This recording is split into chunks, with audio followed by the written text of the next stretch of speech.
ça. Allez, eh ben, on y va. Bonjour à tous. Bienvenue dans le 5e épisode du coup d'Envoi Podcast. Aujourd'hui, je reçois Alexandre Roumet. Alex, bonjour. Salut Hugo. Encore et merci de me recevoir Mais avec plaisir. sur ces discussions de qualité. Alex, qui est pas inconnu au bataillon. Vous l'avez vu sur le premier épisode de la causerie. On l'avait pas fait encore en podcast, mais je vous l'avais dit que de toute façon ça allait venir. Donc épisode avec lui aujourd'hui. Alex, ce que je te propose, déjà, décor qui change, on est dans ton chez toi, Ouais, mon petit chez moi, ouais. dans ta Ouais, salle. exactement. Bushido Academy d'Orange, si jamais vous aimez les arts martiaux. Et la bagarre. Et la bagarre, vous savez que ici vous êtes bien reçus. Ouais. Ce que je te propose, c'est que je te laisse démarrer par te présenter, tu dis ce que tu as envie de dire, et après je te présente l'épisode et on démarre. Ok, c'est parti. Allez. Bah, écoute, moi, Alexandre, donc 35 ans. Comme j'aime le mettre en avant, c'est papa de 2 petits garçons. Et mon quotidien, c'est principalement coach de MMA sur la Bushido Academy d'Orange. Et aussi depuis peu, je me lance dans le coaching individuel en prépa physique entre guillemets, avec des athlètes ou même du sédentaire qui veut se remettre au sport. Ouais. Prépa généralisée. Ouais, là tu vois typiquement, je m'ouvre à des sports que je ne connais pas comme le padel. Ah ouais, ok. Cool. Ça m'oblige à creuser, à rechercher un peu sur les connaissances et à découvrir des sports que je connais pas. Ok. Et du coup, ça me fait grandir en tant que jeune coach sportif. Ok.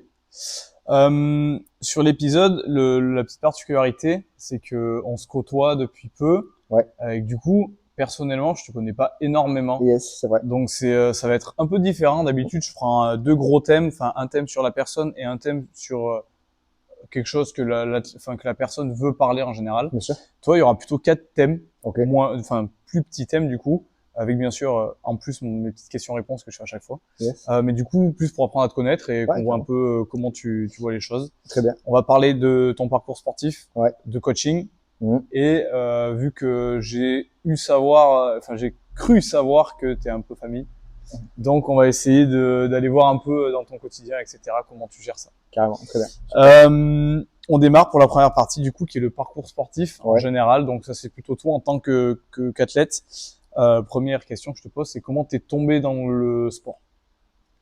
Comment je tombe dans le sport? Ben, écoute, j'ai 5 ans, je suis un petit peu, pas turbulent, mais je suis un peu, ouais, si, turbulent. Turbulent, j'ai des souvenirs de quand j'étais gamin où vraiment je bougeais un peu trop et un peu la bagarre. J'ai grandi avec les films de karaté, d'action, les Rocky, les Schwarzy, les Jackie Chan, les Bruce Lee, tout ça. Et en fait, rapidement, mes parents, notamment mon père, me fout au karaté. Donc là, j'ai 5 ans. Donc je commence le karaté à l'âge de 5 ans. La première séance, ça se passe très mal. Je m'en souviens, je pleure sur le tatami et tout. Et puis au bout d'une demi-heure, ça se passe bien, ça déroule. Et puis depuis mes 5 ans, c'est sport de combat. Donc je fais du karaté de mes 5 à 18, 19 ans. C'est un peu flou. Et après, je bascule sur, avec la découverte du MMA par YouTube, je bascule sur MMA. Ok. Voilà. C'est ta première passion du coup, le karaté? Ouais, c'est mon premier sport et unique sport. Ouais, j'ai fait que des sports de combat. Et c'est mon tout premier sport et unique sport. J'ai eu en 98, quand la France fait championne du monde, des folles envies d'aller jouer au ballon et notamment de faire gardien, je m'en souviens. Mes parents, bec et ongles, ont refusé. Et Dieu merci d'ailleurs. Mais et je suis resté sur ça. Et ouais, mes premiers amours, c'était le karaté. Et ça l'est toujours. Hein. C'est une discipline que j'affectionne particulièrement. Ouais. Bon, pas tellement comment elle a évolué parce qu'elle s'est vachement diluée. Là, à l'époque, on était sur un karaté quand même. Il y avait de l'impact. Et là, de moins en moins, les règles ont évolué. Et c'est vrai que c'est un peu moins sexy que ce que ça pouvait l'être auparavant, quoi. Mais est-ce que tu en retrouves un peu du karaté dans peut-être le MMA? Bien sûr, ouais, tout à fait. Ça regroupe plein d'arts martiaux. La gestion des distances, les liaisons pieds-poings sont vachement inspirées du karaté, ouais, quand même. Parce que j'ai pas tu vois, j'avais essayé, mais j'ai pas trop d'idées. Le karaté, il paraît que c'est plus basé sur la défense, c'est ça? Non, c'est des faux, comment dire. Le karaté, au départ, il est quand même fait pour tuer. Il est fait pour que quand il y a eu la guerre entre le Japon et la Chine, les paysans puissent se défendre. Et ils faisaient ça sous forme de kata pour pouvoir s'entraîner, sous forme de danse, en fait, pour pouvoir s'entraîner. le cas où l'agresseur vienne les attaquer. Donc c'est D'accord. quand même sur un truc où tu es là pour tuer. Mais non, il n'y a pas tellement de... Alors oui, le karaté en compétition, on voit beaucoup du contre. Donc, d'une certaine manière, un travail un peu sur la défense. Mais en réalité, il y a de l'attaque, quoi. Enfin, Ok, ça reste un ok. sport de Ouais, je me combat rends pas trop compte. avec attaque, défense. Du coup, non, il y a, ouais, Ok, c'est très général. pas de problème. Quel a été le moment où toi tu t'es dit que le sport ça allait être ça allait être ta vie. Enfin, à quel moment tu t'es dit que c'était ta voie, que c'est ça que tu voulais faire et que tu allais te lancer à fond dedans? Eh ben, écoute, alors, me lancer à fond dedans, j'ai toujours fait du sport. Toujours du karaté. Déjà, c'était rapidement, c'est devenu quelque chose que je pratiquais quasiment tous les jours. Mais déjà, dès mon, dès mes 14-15 ans, je commençais à faire du karaté tous les jours. Quand je dis tous les jours, c'était du lundi au vendredi. Et en fait, j'avais les clés du dojo. Et je pouvais, alors c'était pas très légal, mais j'avais les clés du dojo et je pouvais m'entraîner avec certains pratiquants le samedi et le dimanche en fait. Donc déjà, j'en faisais déjà beaucoup.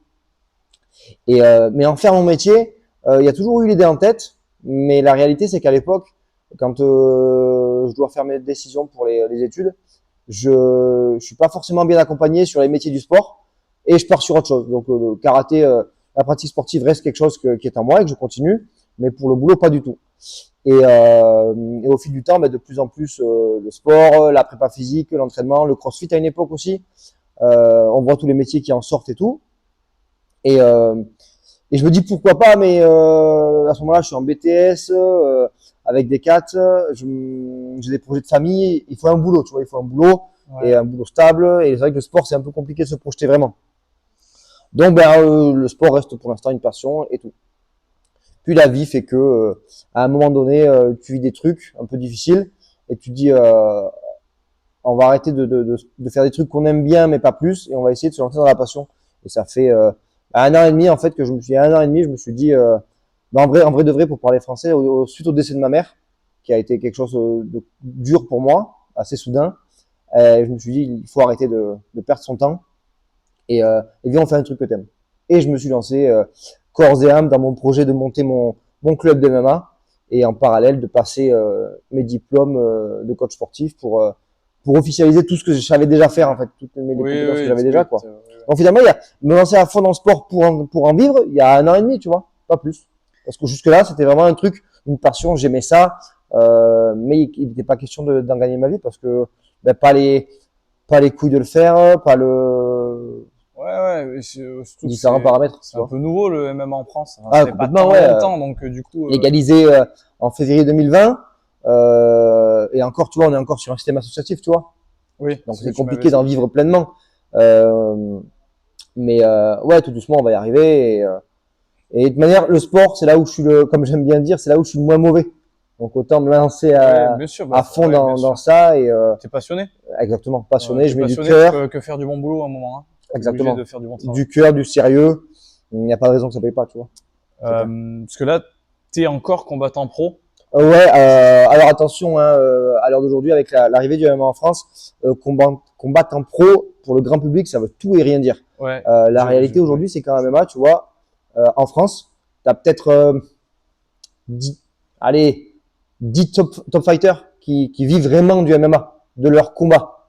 Tout le Est-ce que reste, dans ces 10-là, ils sont tous les 10 à l'UFC pour toi? Ou pas forcément? ouais, tu peux y aller un peu moins de 10 peut-être. Ouais, mais si, ouais, grosso modo, entre l'UFC, le PFL, tu vois. Mais autrement, tous à côté doivent travailler. Alors peut-être que oui, ils travaillent dans le MMA, tu vois. Ils ont des coachings et tout, mais ils bossent toujours. Là où je te dis, là, il y a peut-être un top 10 en France qui font que du MMA pour eux, pour les Ouais, combats. ouais. Et tout le reste, dont moi, tu vois, les combats, la réalité, c'est que ça reste. Alors effectivement, hein, tu combats, t'es payé. Mais c'est pas de quoi en vivre. Alors aujourd'hui, une prime sur les fights à ma petite échelle, ça te fait l'argent de poche concrètement. C'est pas un truc qui te fait gagner ta vie et arrêtons de mentir aux jeunes et que les jeunes prennent bien conscience qu'aujourd'hui le MMA ça ne paye pas. Oui. Voilà. Mais ça se passe comment du coup? Parce que quand tu te mets au MMA, Ouais. tu fais des combats amateurs, tu fais du bon boulot et tu montes? Ah ben ouais. Personnellement, hein, je parle pour Ah ben toi. alors moi à l'époque donc mes premiers combats c'était de suite en pro parce que le circuit amateur était pas développé du tout et c'était pas du MMA, c'était du pancras, c'était pied, poing, Ah ouais. genou. soumission et travail de soumission. Au sol, il n'y avait pas les frappes. On n'était pas en cage, c'était un ring. Et en fait, à l'époque où moi je démarre les sports de plein contact, le MMA n'existe pas, c'est pas légalisé, et il y a pas, donc je te dis, le circuit amateur est peu développé. Et donc mon coach de l'époque me dit, bah vas-y, let's go, on y va, et on verra bien. Et puis attention, le niveau à l'époque n'était pas aussi développé que maintenant. À l'époque, je te parle d'un moment où en 2011, donc avril 2011 pour être précis, je crois que c'est même le 14 avril 2011, mon premier combat. La plupart des mecs qui combattent sont experts dans une distance de combat, qui va être le pied-point, la lutte ou le sol, mais ils sont pas complets du tout. Moi, tu vois, à l'époque, j'étais bien debout, mais la lutte et le sol, c'était pas ouf, tu vois. Ouais. Et donc, on partait un peu faire nos combats et c'était de suite en pro. Aujourd'hui, le circuit, ça se passe comment? C'est que il y a un gros circuit amateur qui est développé. Le niveau amateur est très très relevé pour la simple et bonne raison qu'aujourd'hui, les structures permettent à un amateur de s'entraîner 2 fois par jour, ce qui à l'époque, même pour les pros, c'était pas possible. Ouais, ça s'est bien tu vois. développé. Ouais. Donc ça s'est grave développé. Et donc ouais, effectivement, on passe par un circuit amateur. Tu fais tes fights, tu prends tes victoires, tu prends tes défaites, parce que c'est là où il faut le plus perdre. Tu vois, en circuit amateur, c'est là où tu peux te permettre de perdre. Te permettre de prendre des challenges, d'aller chercher des mecs qui sont qui vont te mettre en difficulté, qui vont te faire poser des questions dans la cage. Et une fois que tu as bien roulé ta bosse, tu bascules. Si ton coach considère que, bah, tu bascules en pro. Et là, on avance dans le grand bain. C'est toi qui décides de passer en pro. Oui, c'est toi qui, enfin, c'est ton coach, bien sûr. Hein. C'est pas en fonction de non. si tu gagnes plein de combats amateurs. Non, pas du tout. C'est en fonction de toi. Si ton coach te sent prêt à basculer sur le circuit pro, let's go, quoi. Et après, c'est quand t'es pro que tu montes en et après, effectivement, à partir du moment où t'es en pro, si tu fais que des très bons combats et que des victoires, tu montes jusqu'à. C'est ça. Alors après, il y a à l'heure d'aujourd'hui, il y a la dimension réseaux sociaux, tu vois. Je connais plein de mecs qui sont, alors je connais pas personnellement, mais il y a plein de Français qui sont archi forts, vraiment, qui pourraient facilement rentrer dans le top 20 UFC dans leur catégorie. Et qui sont pas encore parce qu'en termes de réseaux sociaux, ben ils s'occupent pas de ça, tu vois, ils s'occupent de s'entraîner. Eux, leur métier, c'est devenir meilleur chaque jour et les réseaux, c'est un peu compliqué. Or, ça compte beaucoup. Ah ouais, il y a une tu partie un peu communication dans le fait de monter chez les grands. C'est compliqué. Il faut faire des vues, il faut faire des likes, il faut avoir des followers. Et aujourd'hui, il y a des mecs qui sont à très haut niveau, mais pas forcément par la valeur travail, tu vois. La méritocratie, ils l'ont eu, mais par les réseaux, pas par leurs compétences de combattant pur et dur. Ouais, je comprends. Donc c'est vrai que et puis après moi je te parle d'une époque même maintenant quand je combat, je prends pas mes combats faciles. De mémoire, j'ai jamais eu un mec en face de moi qu'on avait choisi avec mes coachs et managers en me disant ah ben lui c'est bon, tu vas le péter, tu vois. À chaque fois c'est des galères. Tu vois, j'ai en tête mon avant-dernier combat où je prends un mec qui est ceinture noire de jiu-jitsu brésilien. Il a 40 combats, tu vois, expérimenté. Ouais, expérimenté, tu vois. Et en vrai, moi juste, je savais que j'avais une chance de le taper. Je prends le fight, tu vois. Je pose pas de questions, je prends le fight et let's go, quoi. Et c'est vrai que aujourd'hui, tout ça, tu l'as un peu moins. T'es allé jusqu'où pour combattre? En termes de distance? Ouais. Le plus loin que je fais, c'est l'Estonie, pays de l'Est, là-haut. C'était cool. Et on est, je crois, en 2014. Et c'est toi qui décides tu vois ce mec et tu dis je vais prendre ce en fait, comment ça se passe, c'est que les organisations, tu as un réseau entre les organisateurs, donc les orgas et les différents managers dans différents pays, tu vois. Et l'organisation organise et va contacter les managers. Ok, ben voilà, tiens, un tel, je fais une soirée de combat tel jour, telle heure, tel endroit. Est-ce que tu as un gars dans telle catégorie pour prendre ce mec, tu vois? Et c'est comme ça que ça vient se matcher. Et après, quand c'est comme ça, le manager contacte le coach et entraîneur et combattant. Et voilà, tac, j'ai un fight pour ton gars. Est-ce que t'es ok à tel poids, tel machin, oui ou non? Oui, ok, c'est bon, let's go. Vous avez fait égale distance ou c'est toi qui allé chez lui? Ah, c'est moi qui suis allé chez lui. Ah oui, d'accord. Tu proposes et tu dis en plus je viens. Ouais, bien sûr. Je sais plus comment ça se passe ce fight. C'est avec mon très grand ami de Marseille, Kael, qui il me dit ouais, je sais plus comment. Ouais, à chaque fois c'était un peu bizarre les phrases qui me sortaient, mais je crois que on va se taper en Estonie et vas-y, let's go, on est parti, quoi. Et pour la petite histoire, on part là-bas pour un combat pro. Et j'arrive sur place au moment où on fait le briefing pour les règles. Et en fait, on apprend que c'était un combat amateur.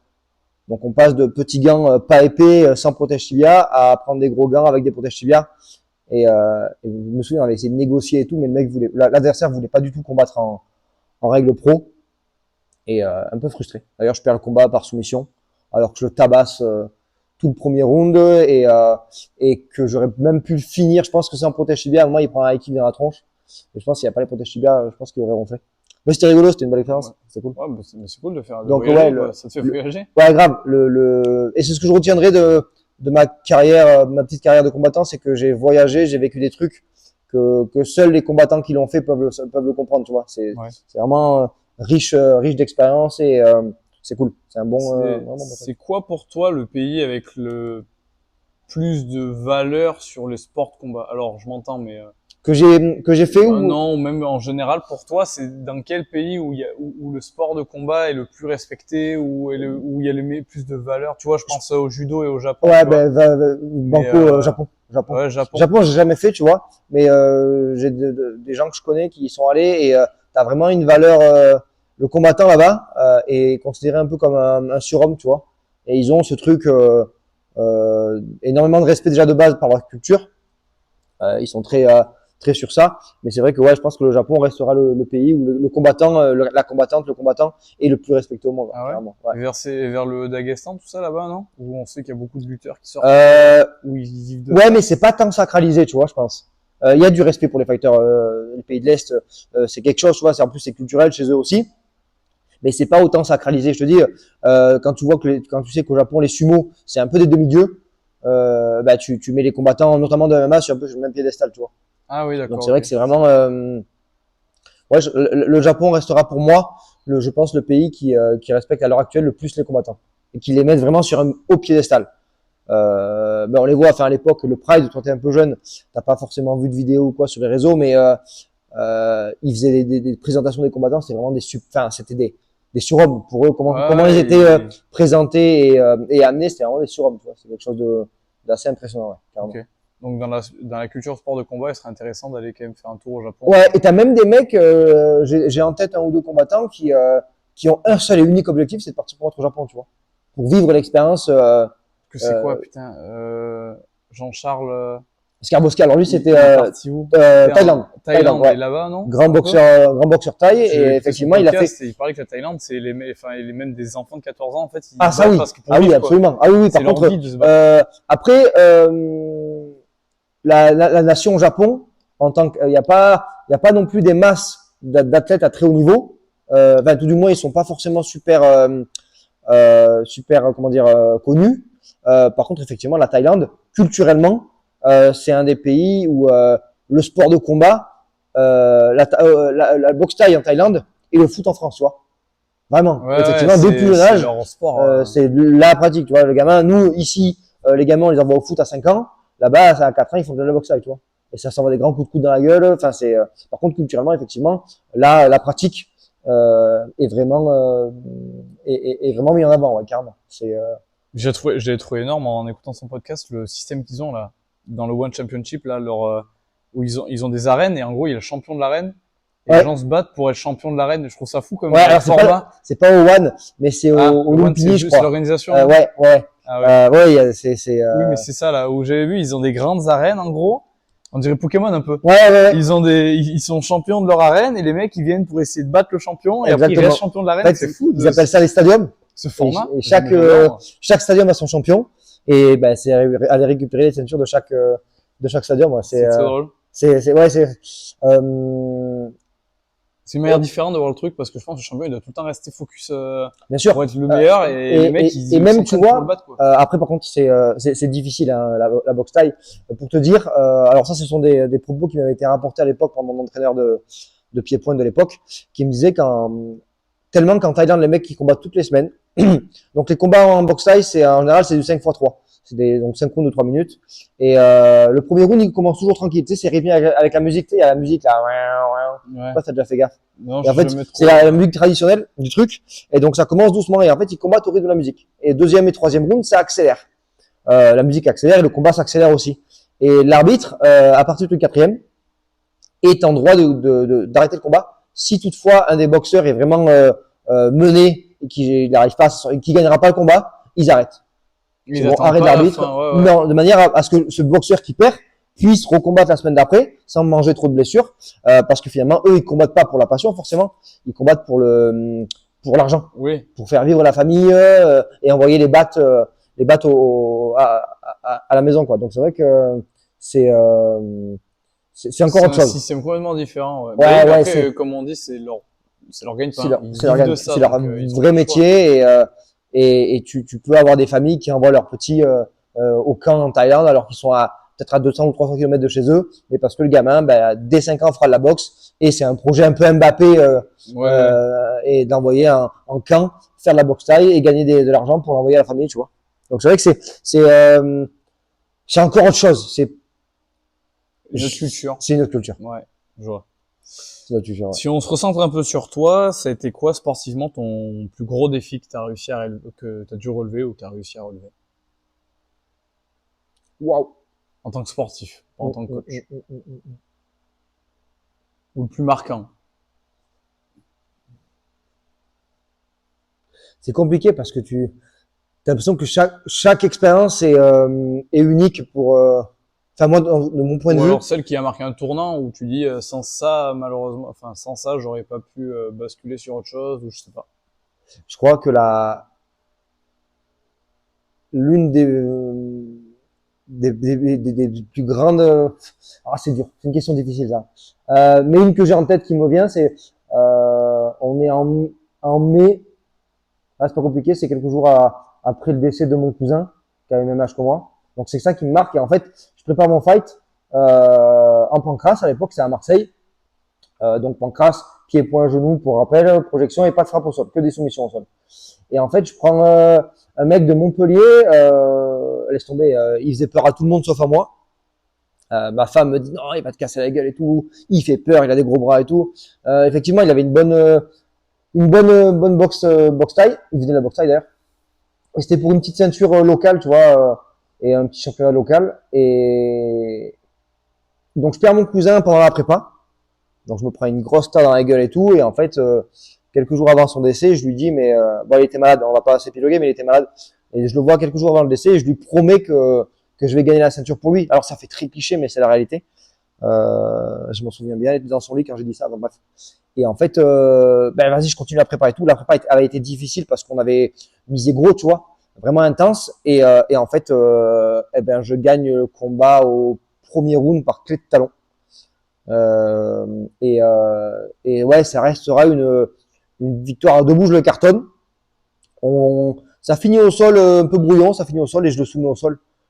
Et c'est vrai que ça reste une victoire qui m'a marqué en fait. C'est que Ouais, ouais. ça aurait pu C'est être une défaite victoire avec une belle guerre, tu vois, peu importe. C'est pas c'est plus le contexte qui fait que ça m'a. Dans ma tête, j'ai passé un gap, je pense là, tu vois.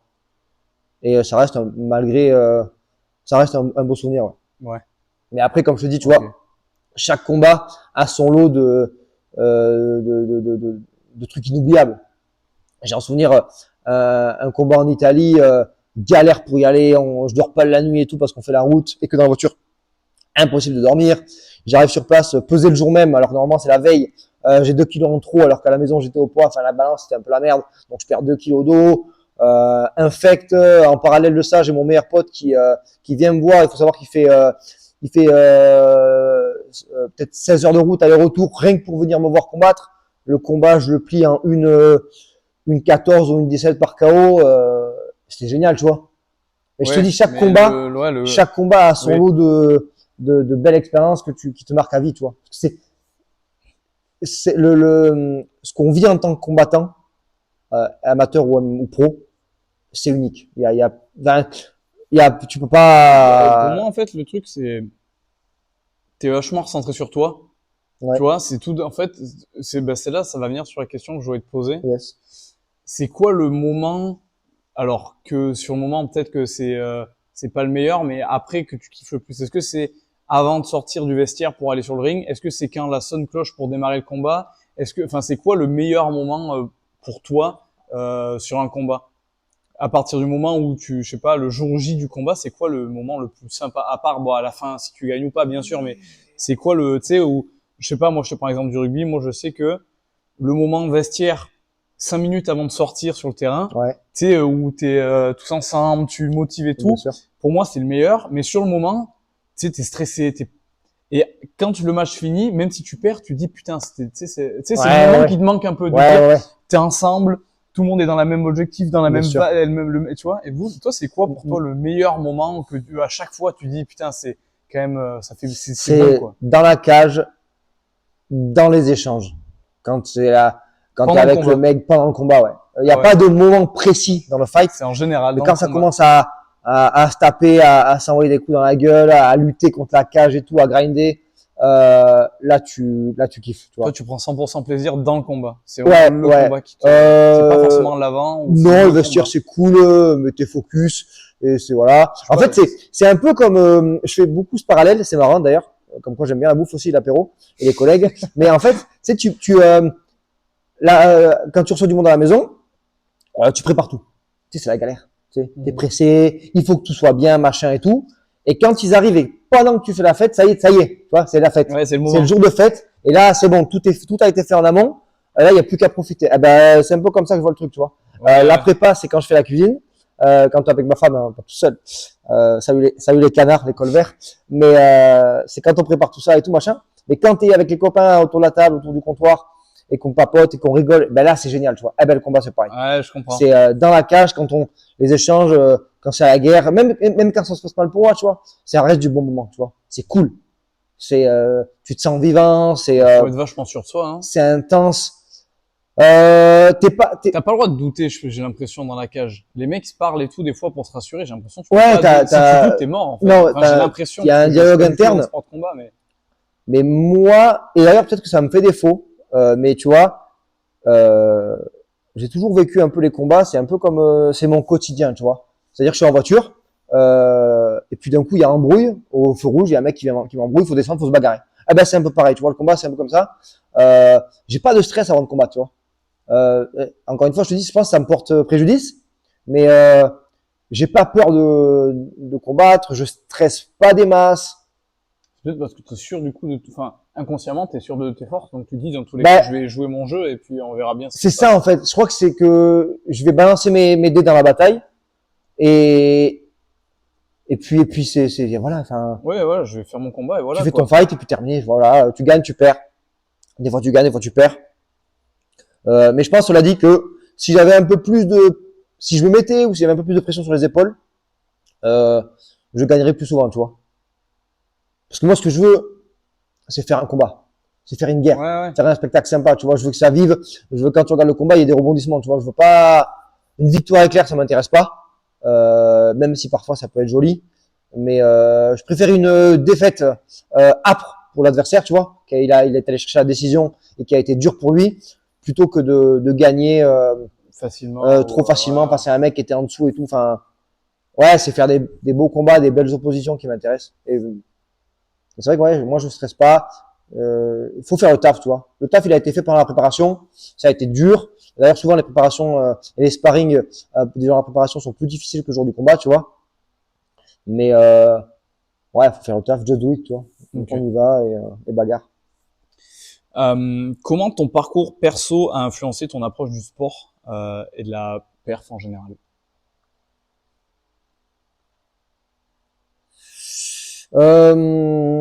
Écoute, je pense que j'ai été éduqué un peu dans je sais pas comment le dire, mais Dis-le avec tes mots, t'inquiète, ouais, t'embête pas. euh, mais c'est quand même, je dirais, les bons mots. Le mental un peu dur que j'ai, je pense que mes parents, ma famille me l'a un peu inculqué et c'est majoré avec le sport, tu vois. Et la résilience, l'abnégation, c'est vraiment des trucs que j'ai en moi. C'est faut s'entraîner pour performer. Enfin, Ouais, t'as eu un ensemble de ouais, c'est choses. un ensemble, tu vois. Tes parents t'ont poussé dans un sens et en fait le karaté ou le sport de Ouais, combat t'a aidé ouais, en fait à c'est aller ça. continuer dans cette direction-là, quoi. Tu vois, ma mère était une femme résiliente, disciplinée, qui se sacrifiait pas mal, tu vois, notamment pour mon petit frère et pour moi. Mon père aussi.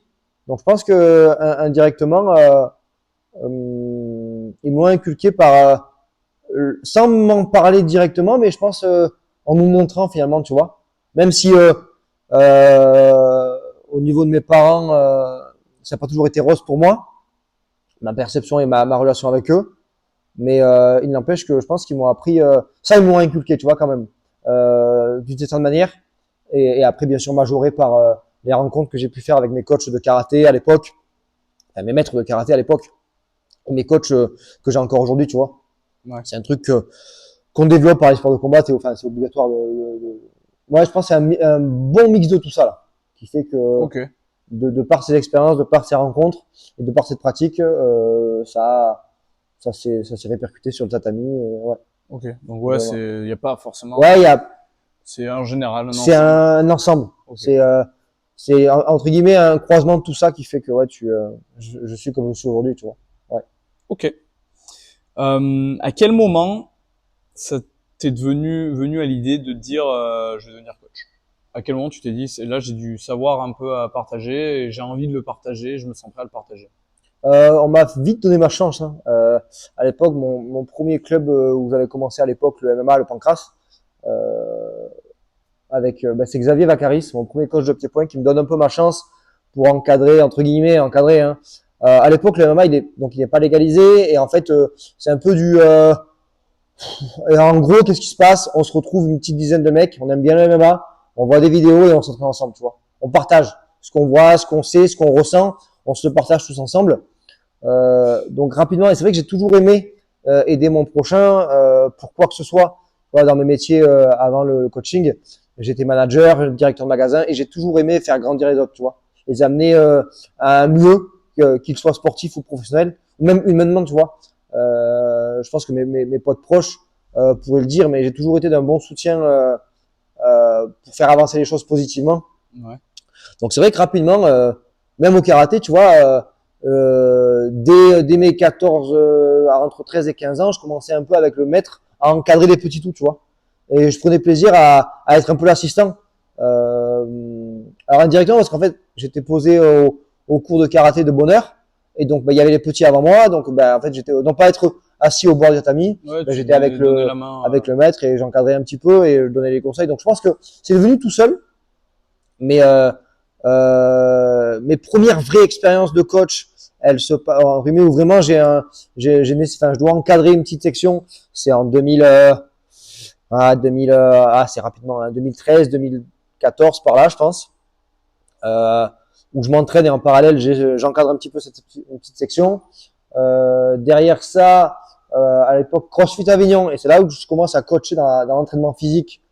On a un petit deal avec eux, c'est qu'ils me donnent 1 heure de WOD par semaine où j'encadre le WOD sur du CrossFit, hein, tu connais, hein, Ouais, c'est ouais. ton métier. Et puis derrière, pareil, mon club actuel, la Bûche de l'Académie à Avignon, mes coachs me laissent encadrer 2 fois 1 heure dans la semaine. Et je prends de plus en plus plaisir, tu vois, depuis mes premiers pas d'accompagnateur entre 13 et 14 ans au karaté, j'ai grandi, j'ai vieilli, j'ai pris l'expérience, j'ai appris à parler, à aider, à expliquer aux gens. Et c'est vrai que c'est devenu progressivement, tu vois. Je peux pas te donner une date Ouais, précise, mais à force de petites ouais, expériences, et d'aider j'aime un ça. peu, Tu vois, aujourd'hui, moi, ma section de l'Académie d'Orange, elle a 1 an, et je suis très heureux de voir l'évolution que les gars et les jeunes femmes, enfin jeunes et moins jeunes, ont eu comme évolution. Tu vois, c'est une vraie fierté. c'est quoi qui te plaît le plus dans le coaching? Voir le chemin, Ouais. le point A, point de départ, et voir où ils en sont, tu vois, au bout de tant de temps. C'est ça que je crois que j'aime le plus. Tu t'es déjà trompé à quelqu'un? Ou t'as pas emprunté le bon chemin, ou c'était pas trop adapté, ou... C'est bien aussi des fois Je pense que de se ouais, dire que je je me suis trompé, mais je ça pense que arrive à j'ai tout le monde, tu vois. ouais, si bien sûr, absolument. Tu vois, sur la section MMA, moi tous les gens qui sont inscrits, je leur ai dit dans les yeux, on va faire du vrai MMA avec du vrai un vrai travail et tout, l'âpreté de la pratique sans pour autant vouloir devenir combattant. Mais c'est vrai que je pense que dans la dureté de mes séances d'entraînement, pas forcément dans la dureté aux impacts, tu vois, il y a des mecs Ouais. qui ont jamais sparé dur, mais tu vois, des phases où même on fait du sparring léger, un mec qui lâche l'affaire, je le vois dans ses yeux, dans l'attitude, je le vois, Ouais. et je vais gueuler. Très Même si le mec, très il est, exigeant. ouais, tu vois, même si le mec c'est un loisir, qu'il est là pour le plaisir, je vais refuser. Il y a des phases en lutte et au sol où quand tu lâches l'affaire, tu te retrouves à plat d'eau et ça va mal se passer, tu vois. Et là, je peux pas, je m'emporte des fois, tu vois. Non, lâche pas, enfin, je pousse Oui, le truc oui, et je pense que ma dureté, mon exigence fait que j'en ai perdu certains, tu vois. Parce que ben un peu trop dur pour eux, ouais, mais en même temps c'est la C'est pas réalité. ce qu'ils venaient chercher. Ouais, tu Oui, vois. je comprends. Mais en même temps, c'est du MMA. Et même si tu es là pour le loisir, c'est un sport qui est exigeant. Et puis, tu te dois aussi, quand tu tournes avec quelqu'un, de mettre l'intensité au niveau de la sienne. Tu vois, si demain, moi, je tourne avec un mec et qu'il est à 20% parce qu'il est fatigué, qu'il n'a pas envie, et que moi, j'ai besoin pour pouvoir progresser qu'il soit à 80 ou 100%, putain, il me fait chier, tu vois. Donc, je me mets un peu à la place des gars qui sont face à face. Et si tu en as un sur deux qui lâche parce que il s'en bat les couilles, il a à la dégoûter, ben ça sert à rien en fait, tu vois, ça m'intéresse pas. Ouais, ouais.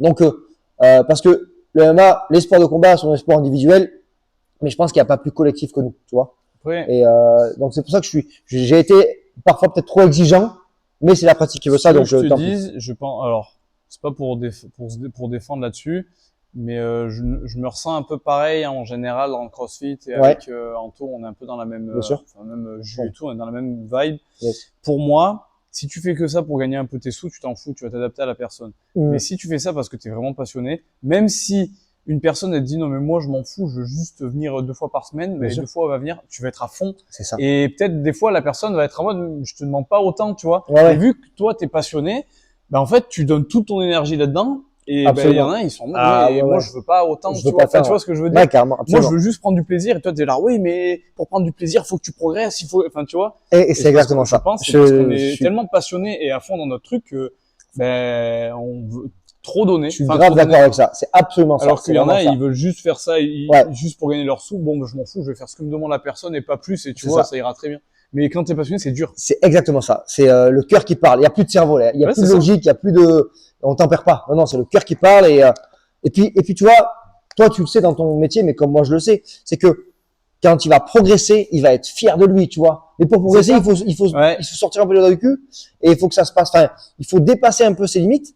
Mais derrière, tu es tellement content. Et même si t'as pas envie de compétition, mais sur un squat, quand tu te bagarres avec la barre pour la remonter, non pas lâcher, ben c'est cool. Tu la remontes ta barre, t'es content. Ben pareil au sol, pareil en boxe. T'as des phases qui sont difficiles. Putain, mais je savais pas que j'étais capable Ben, de c'est faire ça. ça. Mais ouais, mais tu Et vois, ça level up derrière, tu ouais, vois. mais Et bien sans sûr. pour autant vouloir en faire des compétiteurs. Non, Mais juste, t'es tellement passionné par ton sport et parce que tu sais ce que ça va leur apporter que tu te ouais, mets t'as envie de corps et âme pousser, et, ouais, mais je suis bien d'accord et certains, ce que tu veux. certains on les perd. On Ouais. les perd parce que comme tu dis très bien, ils ont pas envie de autant que ça. Et puis tant pis. Tant pis, toi après si voilà, tu peux penser business. Tu viens, tu fais tes sous, tu coaches tes nanas, tes mecs, voilà, pépouze, on force pas trop, mais au final, est-ce que tu prends du plaisir? Je crois pas. Ouais, ce que Tu vois. j'allais te dire. Tu vois, le problème, c'est que les sous, c'est important, mais malheureusement, il faut y penser un petit peu, mais malheureusement, Ouais, il y a si on pense qu'à ça, on prend plus de plaisir. Tu grave. vois, on fait un métier passion hein, avant tout, Absolument. et malheureusement, quand tu, enfin, tu vois, Moi, j'ai pas envie de mentir aux gens, tu vois. quand tu penses qu'aux sous, ben, ouais. Ouais, grave. Je suis d'accord avec toi. C'est le problème du sport, Ouais. surtout du sport amateur Ouais, ouais. entre Ah bah oui, guillemets, bien sûr. parce qu'il n'y a pas beaucoup d'argent dans le sport Ah amateur. oui, c'est de et l'associatif et tout, c'est vraiment machin, du c'est sport compliqué, hein, bien passion sûr. et c'est comme ça, quoi. Ah oui, oui, absolument. Est-ce que tu as un coach ou un mentor qui t'a inspiré dans le coaching, du coup, à vraiment pas à te lancer, parce que tu m'as expliqué un peu comment c'est fait, mais est-ce qu'il y a quelqu'un où vraiment Ouais, tu donnes envie de faire ça? tous les entraîneurs et maîtres que j'ai pu avoir m'ont donné quelque chose, tu vois. Et même pour te dire, quand j'ai monté et qu'officiellement j'ai ouvert mon dojo de MMA, enfin ma salle de MMA là, j'ai envoyé un message à tous mes anciens entraîneurs et actuels. Mais tous et de tous, je me suis inspiré de leur savoir-faire, savoir-être et tous. Il n'y en a pas un en particulier, tu vois. Tous ils m'ont laissé une trace indélébile tu vois, c'est très con, mais j'ai des termes à l'échauffement, des façons de parler que je garde de l'époque du karaté, tu vois. Des petites vannes que le coach nous disait que je ressors encore maintenant, tu vois. Ouais. J'ai comme on peut dire, comme les jeunes diraient, des punchlines qui m'ont été transmises par mes entraîneurs du passé et que j'ai encore, tu vois, pareil, j'ai une tendance à donner des surnoms à tout le monde parce que un de mes coachs en pied-point donnait des surnoms à tout le monde, tu vois. C'est des trucs Ouais. comme ça et je pense que tous mes coachs Ouais, tu passés prends et un peu actuels de- m'inspirent. Tu vois, j'ai une comment ça s'appelle?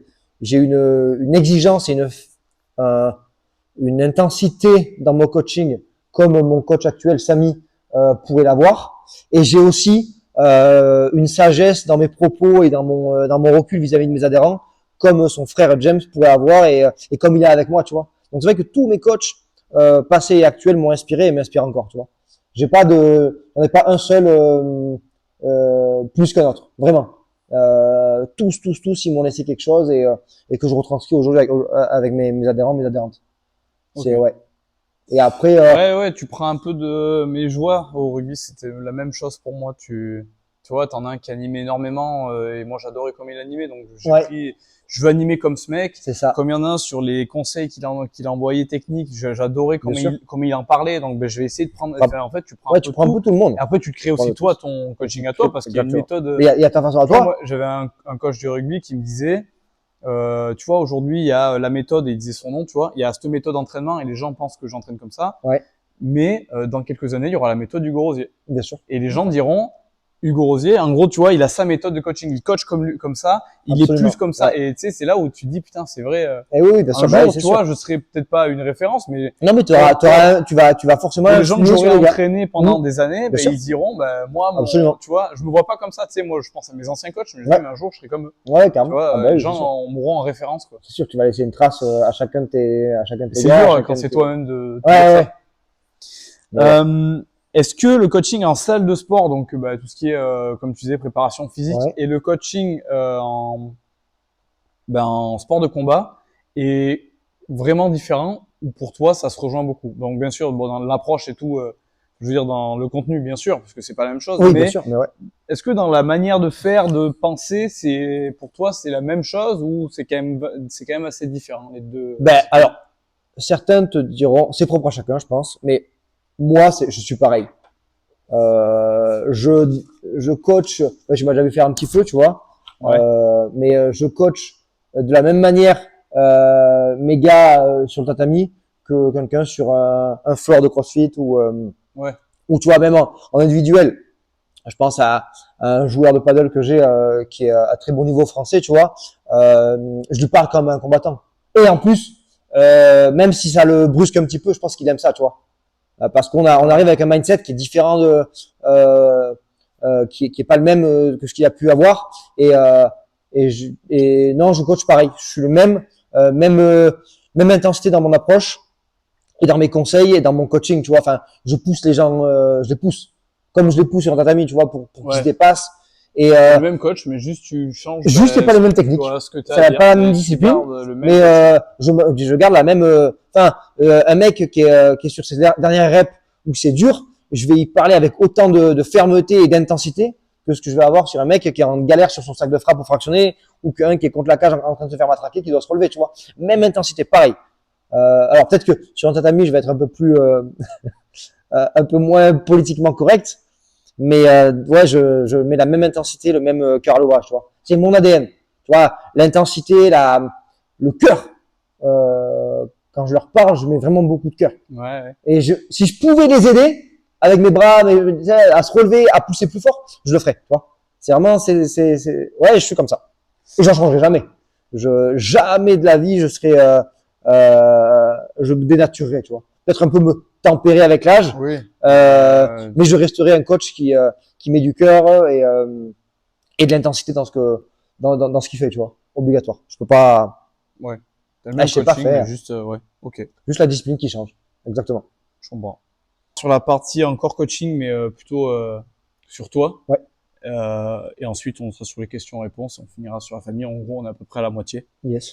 Euh, Bah, du coup, on est un peu venu dessus. Donc, si tu as des trucs à compléter, la question, c'est en gros, comment décrirais-tu ton style de coaching? Si tu devais mettre un peu des mots dessus, est-ce que tu es plutôt sur le challenge, sur la technique, sur l'écoute? Tu es plutôt sur quoi, enfin, comment tu te définirais en tant que coach? Bon, on en a un peu parlé avant, ouais, du coup, ouais. ça rejoint en fait forcément un petit peu, mais Je suis un peu un melting pot de tout ce que je t'ai dit, de tout ce dont le coach va avoir besoin pour être compétent, je pense. Je dis pas que je suis excellent, hein, c'est pas ça. Hein. Mais j'essaie de remplir toutes les cases. C'est-à-dire que je vais être à l'écoute de mon athlète ou de mon adhérent, mais pas trop. Parce que des fois, ils s'écoutent un peu trop. On a déjà discuté en off, mais des fois, les gens s'écoutent un peu trop. Et donc, du coup, je vais être au juste milieu, écouter mais pas trop. Parce que les gens ont tendance à rester quand même dans une zone de confort. N'importe quel sport que ce soit, attention. Hein. Donc je vais être voilà un peu à l'écoute, mais pas sans abuser. Je vais être dur, mais pas trop. Mais ce que je veux, c'est que les gens s'investissent à hauteur de ce que moi je m'investis. Tu vois, bon. le coaching, c'est un peu comme une relation. C'est une relation. C'est pas un peu. C'est une relation. C'est un échange. Moi demain, j'ai mes gars, tous là, ils viennent, ils se donnent sur le tatami. Je vais me donner autant qu'eux, voire plus, parce qu'ils méritent. Tu vois, quelqu'un qui est sous la barre, que je coach en indiv ou en small group, il met du cœur dans sa pratique, je vais mettre autant de cœur, voire plus. Tu vois. Donc je suis un peu le reflet de ce qu'on me donne. Et ce qu'il y a, c'est que j'ai besoin qu'on me donne. Parce que le mec qui vient et qui pratique pas, ben, je m'en bats l'œuf de l'eau, tu vois. Enfin, celui qui met pas de cœur sur sa pratique, ben, ok, ben, tant pis pour toi. Va chier. Ouais, Va chier. je m'y mets à 100%, mais toi aussi à 100% aussi. Ouais, c'est ça, tu vois. Ouais, je comprends. C'est donnant-donnant. Pour moi, c'est donnant-donnant. C'est ça. C'est un doux échange entre lui et moi. Et, ouais. Mais ouais, je me définirais, ouais, comme ça, avec beaucoup de cœur, beaucoup de passion, avec de l'écoute, du conseil, de l'accompagnement. Et attention, hein, on croit beaucoup de moi aussi que je suis incapable d'encadrer, notamment sur la préparation physique, l'entraînement physique, on va dire, d'encadrer un débutant. J'ai un exemple concret. J'ai deux amis, un couple d'amis, dont, enfin, même mon meilleur pote et sa douce, qui ont des soucis de santé au niveau du dos et tout, un dos très fragile, des gros bobos, vraiment lourds. Et je me suis mis bille en tête de les aider, de les accompagner dans la remise en forme. Et tu vois, alors mon frérot Arnaud, qui se reconnaîtra, il se lance depuis qu'on se connaît de toute manière. Il me suit corps et âme. Et sa femme a peur de mon coaching en fait. Je lui dis mais pourquoi t'as peur? Elle s'appelle Léa, elle s'enregistre aussi. Ben elle m'a dit ouais tu vas être trop dur et tout. Mais je dis ouais, jamais de la vie, bien au contraire. Moi le but c'est de te remettre au sport et ça va passer par des étapes, une remise en jambes douce et tranquille, tu vois. Ouais. Mais créer une image. c'est ça. Ouais. Je vais pas, on va pas performer d'entrée comme des machines de guerre. C'est pas le but, tu vois. Mais par contre, dans son accompagnement, dans son coaching, pour qu'elle se remette en pleine santé, je vais être intense. Je laisserai rien passer, tu vois. Parce que je veux foncièrement qu'elle aille beaucoup mieux. Et je laisserai rien passer. Et j'ai dit, je serai pas tendre. Je vais te dire les mots, je vais te dire les termes. Mais par contre, les exercices qui vont te demander et tout, ils seront largement accessibles, tu vois. Mais par contre, moi, je serai exigeant. Ouais, Si tu rates une séance, ça va chier, tu vois. Tu gardes ton coaching, tu gardes C'est ça. ton état d'esprit et ta manière d'être, parce que les gens, bah, après, ils viennent pour ça aussi. Ils viennent pour ça aussi, tu vois. Ils viennent pour la personne que t'es, tu vois. Je pense, ouais, carrément. On en parlait avec Anto hier, tu vois, les gens qui demandent des coachings, des fois, quand ils te les demandent à toi, c'est parce qu'ils veulent progresser, mais ils veulent aussi être coachés par toi. Par toi, et tu c'est vois. tout. Point. Et voilà, pour la personne que t'es, Absolument. pour ce que tu Ce que dégages. tu dégages, exactement. Donc, si tu Ouais. changes à chaque fois que tu coaches quelqu'un, il va dire merde, moi c'est parce que je suis venu chercher Ouais, avec toi. c'est tu ça. vois. Et puis tu dénatures, tu vois, et je veux pas me dénaturer. Moi, je reste intense, je reste avec du cœur, mais je m'adapte par rapport aux besoins, tu vois. Ouais, bien sûr. Et c'est vrai que des fois, ça me porte un peu préjudice. Ils se disent, putain, Alex, il est dur et tout. Créer une image, c'est logique. Mais bon, je suis comme ça. Je suis pas un caméléon, tu vois, comme tu dis très bien. Je peux pas changer à chaque athlète, tu vois. Je suis comme ça, point barre. T'aimes, c'est très bien. T'aimes pas, ben désolé. Tu auras quelqu'un qui te correspondra plus. Ouais. Exactement, Bien sûr. exactement. Pas pour autant que on va se haïr, tu vois. Mais mon coaching, tu vois, c'est comme un peu comme la question. Tiens, Hugo, c'est qui le meilleur coach pour toi? Eh ben, tu vas avoir des mecs. Ah ben moi, le meilleur coach, c'est un tel. Mais en fait, non. Pour moi, Alexandre, le meilleur coach, pour moi, pour ma personne, c'est un tel. Tu vois. Oui, ça va dépendre de C'est chacun. pas forcément reconnu mondialement ou même nationalement ou même régionalement. Mais pour moi, en tant qu'être humain, le meilleur coach, c'est un tel ou une telle, tu vois. Ben voilà, c'est un peu pareil. C'est on peut pas plaire à tout le monde et en tant que professionnel, mais en tant qu'humain, par contre, voilà. Mais effectivement, euh, ouais, je resterai entier à plus jamais.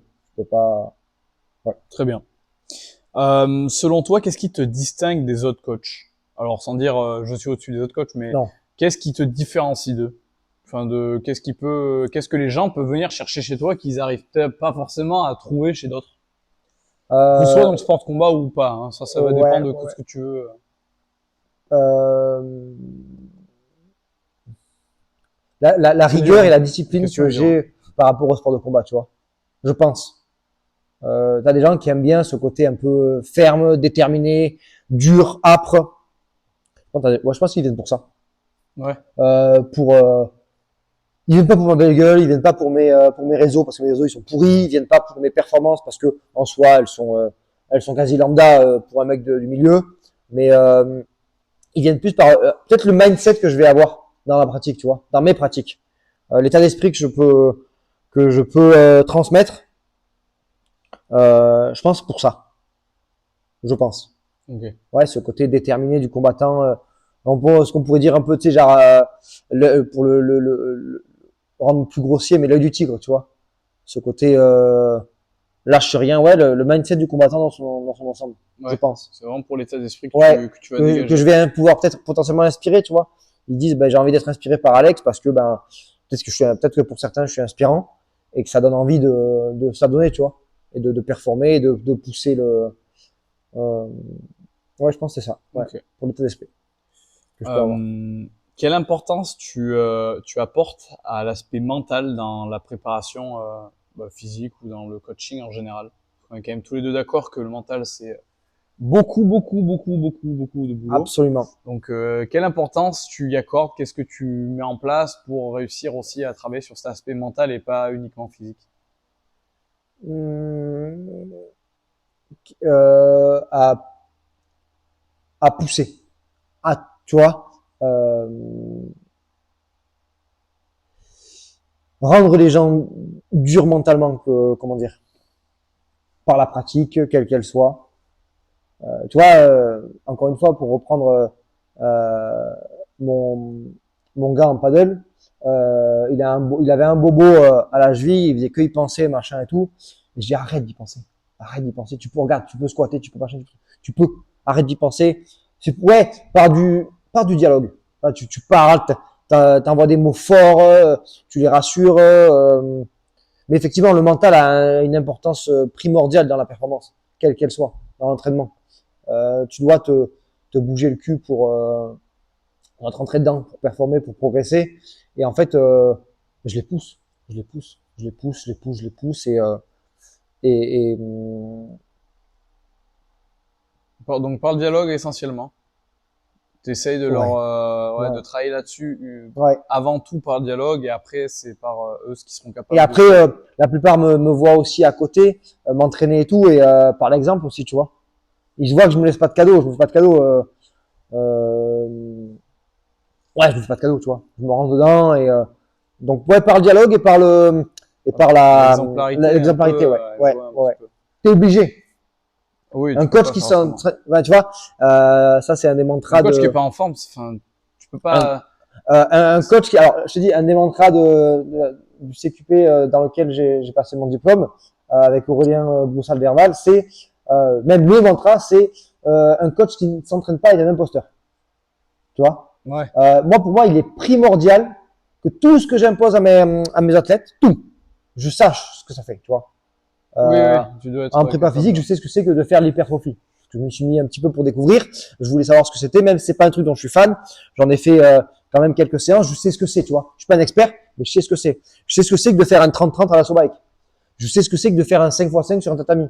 Je sais ce que c'est que de bagarrer sur un squat lourd et d'avoir cassé la parallèle Ouais. et de se battre pour remonter, tu vois. Ouais, Ça, je l'ai vécu, je l'ai vécu, pardon, et je le vis encore. Donc, sans pour autant être excellent, mais je sais ce que c'est. Tu vois, quand je vois des coachs qui n'ont pas vécu tout ce qu'ils vont imposer à leurs athlètes, enfin, t'es gentil, mais si t'as pas, enfin, tu les vois, ils ont leur chrono autour du cou, ils ont des physiques de tout sauf sportifs. Je te parle pas d'être bodybuildé, tu vois. Je te parle juste d'avoir leur un ouais, peu athlétique. d'avoir testé des trucs, de Tu voir vois, ce que ça voilà, fait de c'est important. quand tu mets un truc à quelqu'un, tu Donc sais ouais, quel efface ça doit donner. de par l'exemplarité et de par un discours quotidien dans toutes les séances, je vais pousser, je vais tout faire pour leur montrer que il faut avoir mental d'acier et leur prouver que même si c'est dur, on avance. Et c'est dans la dureté qu'on va progresser. Ouais, et puis d'ailleurs, quand t'entraînes des jeunes, moi quand j'entraîne surtout des jeunes genre de 16-17 ans qui aiment bien un petit peu remettre en question des trucs sur toi, Ouais. très souvent, ce qui sort le plus souvent, c'est t'as qu'à le faire toi. Tu leur demandes un truc un peu physique, un peu dur, Bien sûr. fais-le.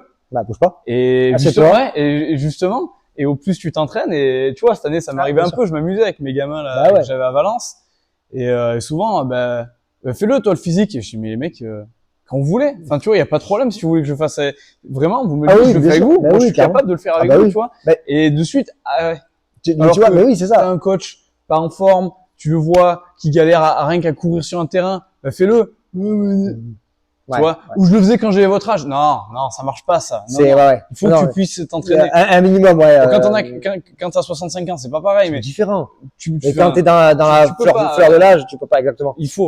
Tu vois, je dis souvent un truc, c'est pas de moi, c'est de IAM, célèbre groupe de rap. C'est quand tu es allé, je revenais. Alors, tous ces gens-là qui viennent s'entraîner maintenant, ben moi, tout ce qu'ils font, j'ai déjà fait et je le fais encore, tu vois. Donc, c'est vraiment un truc Ouais. auquel tant que je peux le faire, tant que ma santé, mes articulations et mon dos le permet, je m'entraînerai et tout ce qu'ils font, tout ce que je leur impose, je le fais déjà, je l'ai déjà fait et je le ferai toujours, tant que je pourrai le faire. Donc, c'est vrai que l'exemplarité fait partie intégrante Ouais, d'un bon coach. je suis bien d'accord. Je suis bien d'accord. Mais on nous pousse, même nous d'ailleurs, des fois au CrossFit, Pris nous pousse Ouais. un peu nous dire des fois, si vous voulez, quand vous coachez pas, Collez-vous là, bien sûr. entraînez-vous avec les adhérents. Ouais, il faut. Tu vois, hier, moi, c'est quand c'est hier midi, je me suis chauffé, je fais le WOD avec eux. Grave. C'est pas c'est pas un concours de dire, Non. regardez, je suis trop en forme. Non. Parce qu'il y a des gens qui Mais je ont peux le fait faire. plus de tours que moi, je m'en Bien fous, sûr. tu vois. Je t'en fous. Mais C'est juste, ça. regardez, moi aussi, je m'entraîne avec vous. Je me mets dans la peau d'un simple adhérent, tu vois. Exactement. Je Et c'est suis, très je veux important. juste m'entraîner. Et peut-être que dans 2 heures, ce sera moi qui coacherai ce cours. Mais Bien là, sûr. à l'heure actuelle, je le Je fais suis avec vous tu vois. et je sais pas. Et quand je vous demande d'accélérer, je sais ce que c'est. Oui. J'accélère aussi. Je suis Enfin, capable de le faire, bien sûr. prouver. Enfin, tu vois, c'est pas pour. Non, Souvent, c'est il y pas en une a question de il y en performance. a qui le pensent à Ouais, toi, non, non. il veut prouver. Non. Non, je m'en fous. Enfin, j'ai rien à prouver. rien à Même, prouver je à suis pas personne. du tout le meilleur athlète de la salle. Je suis. Bien sûr. Et je le serai jamais parce qu'il y en a qui sont vraiment meilleurs Bien, que ouais. moi. Et j'ai pas de souci. Mais Bien juste, sûr. tu prouves que tu es capable de C'est ça. faire ce que les autres font. C'est très important. Très, très important. Si jamais un jour un de tes élèves doit partir, je sais pas, il est muté ailleurs, Ouais. il part de la Bushido Academy parce Ouais. qu'il peut pas, qu'est-ce que tu aimerais qu'il retienne de son passage ici, à Orange?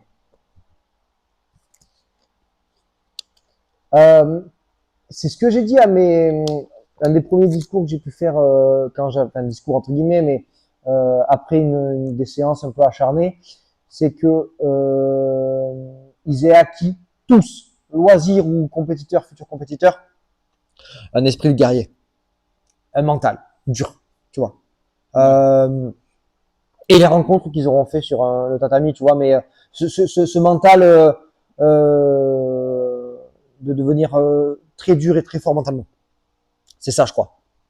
Le mindset de chien de la casse, à jamais lâcher, à se battre jusqu'au bout, autant dur soit-il. C'est ça que je veux qu'ils se rappellent de leur passage à mes côtés. Vraiment. Okay. Plus que mes techniques ou quoi, mes petits trucs perso et tout. Vraiment l'esprit du Bushido, tu vois, Bushido, ça veut dire la voix du samouraï. Je veux vraiment qu'ils en retiennent ça. Un mindset de dur, de gars respectueux, de gars disciplinés, talentueux et tout, mais de dur au mal. Vraiment, ouais. C'est vraiment le truc. Ouais. Après, Steve, souvent, il arrive dans une autre salle et il s'entraîne et l'autre, le coach, il va dire putain, mais il vient d'où celui-là? Ouais, et si, putain, ouais, t'es formé par qui, toi? C'est ça. Pour être dur comme ça, tu vois? C'est vraiment ça que je veux c'est un peu ça, tu vois, le mec. Parce que techniquement, je suis pas le meilleur, tu vois. Mais par contre, je pense que je peux vraiment apporter, en plus de mes connaissances techniques, bon, qui sont pas les meilleures, bien sûr, et on progresse toujours en tant que coach, et même mes coachs progressent encore, tu vois. Parce que le sport de combat est n'a pas de limite en termes de technicité, de progression, mais c'est cet esprit guerrier et dur au mal. Ça, c'est clair que c'est vraiment un truc que je veux que les gars et les nanas gardent de moi. Ouais, ok, c'est ça. Vraiment. Très bien. Ok, on va passer à la partie question-réponse. Donc yes. L'idée c'est que vrai ou faux. Ok. et c'est tout. Je T'as vais pas le essayer droit de jouer le de. jeu. Normalement, je pense que ça devrait aller, même s'il y a quelques questions, je pense. Ça va être rigolo. La première, il faut aimer la bagarre pour pratiquer le MMA. Putain, ça commence. Voilà. Il met dans la Là, sauce, je le sais mec. très bien que. Je sais parce qu'on n'a pas la dernière fois. on a débattu dessus. Il faut aimer la bagarre. Bah, c'est le terme bagarre qui me dérange. Ouais. Euh, Entends-le comme tu veux. ah,